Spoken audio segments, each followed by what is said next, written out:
जय साथियों नमस्कार, कैसे आप सभी? मैं हूँ अमित जाधव और आप देख रहे हैं डिफेंस यूनिक पॉइंट।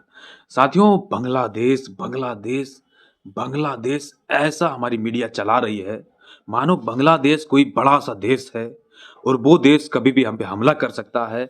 जिस तरह से उसको प्रेज़ेंट किया जा रहा है हमारे देश के अंदर, हमारी मीडिया जिस तरह से बांग्लादेश को प्रेज़ेंट कर रहा है, ऐसा लगता है कि बांग्लादेश कोई बड़ा खतरनाक देश बन गया है और ये बांग्लादेश कभी भी भारत के लिए खतरा बन सकता है, तो ये चीज़ है। लेकिन बांग्लादेश को अब तक हमारी मीडिया, हमारी सरकारें हल्का में ले रही थी, लेकिन अचानक से कहाँ पे आके पासा पलटता है कि बांग्लादेश को भारत अब सबसे बड़ा खतरा मानने लगा है। भाई साहब, ऐसा कहाँ होता था? ऐसा होता था पाकिस्तान के साथ, ऐसा होता था चीन के साथ, तो ऐसा क्या हुआ है बांग्लादेश के साथ? तो बांग्लादेश में अब भारतीयों को जाना बैन कर दिया है बांग्लादेश ने। समझिए कि जो बांग्लादेश कभी भारत के राहों कदम से पैदा हुआ है, 1971 में हमने पाकिस्तान से हमारा देश ने पाकिस्तान से लड़ के उसको आज़ाद करवाया है और उसके साथ एक बयान और आ जाता है हमारा परम मित्र रसिया का, जो रूस का दूतावास हमारे भारत में उससे एक बयान निकल कर आता है कि कहीं न कहीं बांग्लादेश गलती कर रहा है भारत से दूरी बना के और भारत ही बांग्लादेश की आज़ादी में एक बहुत बड़ा अहम रोल निभाया था और ये वही बांग्लादेश की लड़ाई थी 1971 में जब अमेरिका का 7वां बेड़ा पाकिस्तान का मदद करने के लिए आया था। हमारे जो आईएनएस विक्रांत एयरक्राफ्ट था उसको डुबाने के लिए अमेरिका का 7वां बेड़ा अमेरिका से चल पड़ा था। तो भारत ने रूस से मदद की गुहार लगाई थी। तो उस समय अमेरिका अपने एयरक्राफ्ट को, अपने पनडुब्बियों को परमाणु बमों से लैस करके अमेरिका के 7वां बेड़ा के सामने खड़ा कर दिया था।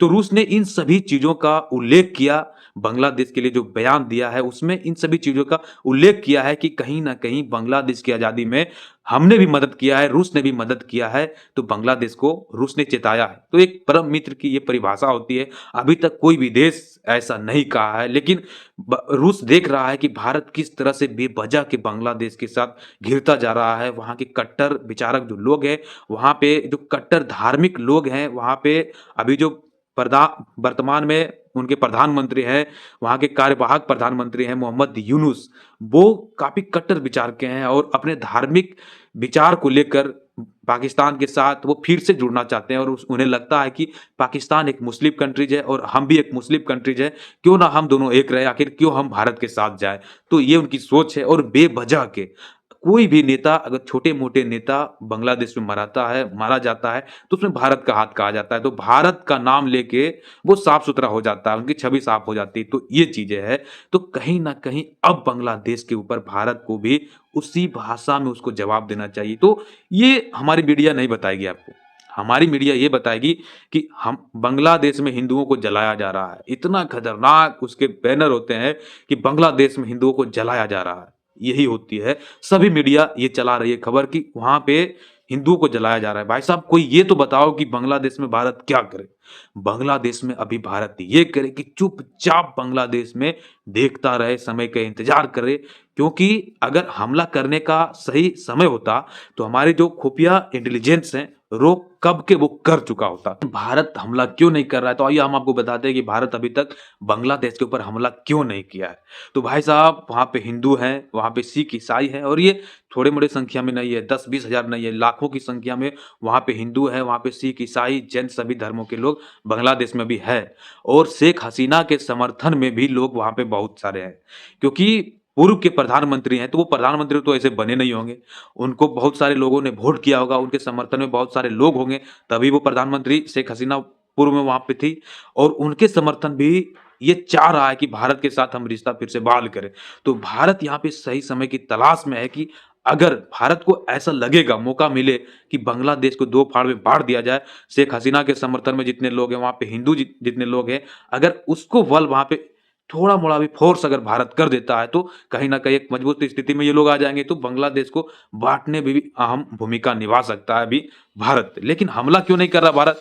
तो हमला इसलिए नहीं कर रहा है भारत कि जो वहाँ पे भारत के समर्थन में लोग हैं, जो भारत को वहाँ पे सही समझ रहा है, अगर भारत बांग्लादेश के ऊपर थोड़ा-मोड़ा भी अटैक कर देता है, तो जो भारत के समर्थन में लोग हैं, वो भी भारत से दूर चला जाएगा और जैसे ही बांग्लादेश पे भारत हमला करेगा, उधर से चाइना, इधर से पाकिस्तान, दोनों मिल के बांग्लादेश को फिर से मजबूत कर लेगा। तो भारत वहाँ पे अपने आप को कमज़ोर महसूस कर रहा है क्योंकि अब तक भारत के लिए 2 फ्रंट खुले थे, चाइना और पाकिस्तान, लेकिन अब चाइना और पाकिस्तान मिलकर भारत के लिए तीसरा फ्रंट खोल दिया है, वो है बांग्लादेश के रूप में। ये हमने आपको पिछले वीडियो में बताया है कि कैसे भारत के लिए तीसरा फ्रंट बांग्लादेश बन चुका है और उसके बाद अभी अमेरिका भी बांग्लादेश के लिए खुल के आ जाएगा। तो ये होती है एक स्ट्रैटेजिक सोच, स्ट्रैटेजिक स्थिति जैसे भारत को लगेगा कि अभी सही समय बस भारत हमला करेगा, भारत ज़रूर हमला करेगा क्योंकि भारत की वहाँ पे शर्मिंदगी पूरे दुनिया में इस तरह से बांग्लादेश ने पेश किया है कि भारत एक कट्टर विचारक देश है, भारत आतंकवादियों को पालता है, दूसरे देश में लोगों को मरवाता है, तो ऐसा तमगा भारत लेके चलने वाला नहीं है। भारत ज़रूर साफ करेगा कि ऐसा अगर कभी भी बांग्लादेश में होता है तो उसकी ज़िम्मेवारी भारत का नहीं है क्योंकि भारत को बांग्लादेश ने हल्का में लेना शुरू कर दिया है। छोटा-मोटा हमला होता है तो वो भारत को ज़िम्मेवारी में लेने के लिए कहता है क्योंकि अभी शेख हसीना हमारे पास है। शेख हसीना के समर्थन में लोग बांग्लादेश में हैं, वहाँ के हिंदू भारत के समर्थन में है, तो भारत में भी मजबूत स्थिति में भारत देख रहा है कि हमें क्या करना चाहिए और हमला ज़रूर होगा। आप देखिएगा कि बांग्लादेश को कैसे भारत अक्ल ठिकाने लगाता है। वहाँ के कट्टर विचारक जो लोग हैं, कट्टर धार्मिक लोग हैं, जबकि वहाँ पे लोकतांत्रिक मूल्यों का हनन कर रहा है। वहाँ पे लोग राजनीतिक फ़ायदे के लिए हिंदुओं को जला रहा है, भारत से दुश्मनी ले रहा है। उनका सही समय आने पर भारत ज़रूर जवाब देगा। तो guys thank you for watching video. दोस्तों इसी तरह के इंटरनेशनल यूनिक खबरों को जानने के लिए, बांग्लादेश से रिलेटेड अन्य खबरों को जानने के लिए हमारे चैनल को सब्सक्राइब करें। जय हिंद।